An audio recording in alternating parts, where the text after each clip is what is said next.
پشتیبارîna baranê ya doh pêleke sermeyê herêmên Bakur û Rojhilatê Sûriyê da berxwe. Welatiyan dest bi danîna sobe û alavên germkirinê kirine.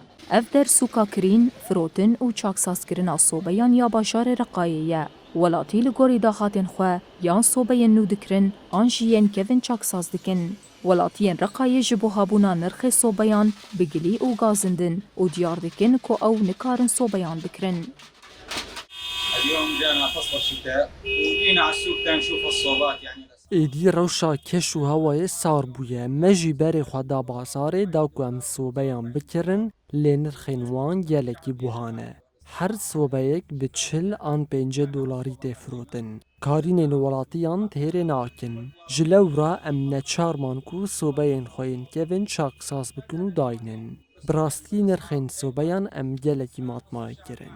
لا مصاري ولا عنده القدرة هاي خالص يعني ضاق يعني يشتري صوبة. هروها فرۆشکارên sobeyan didin zanîn ku li beramberî sala derbasbûyî îsal nirx gelekî buhane. أول كان صوبات رخاص. سالا derbasbûyî nirx erzan bûn, lê îsal nirxên sobeya gelekî buhane. Nirx gelekî xeyalî ne. Welatî nikarin sobeyên xwe bikirin. Nirx îsal duqat bûne. Yên ku dahatê wa hebin dikarin, yên ku tu nebin jî nikarin. اللي عنده يشترون ما عنده ما يشتري.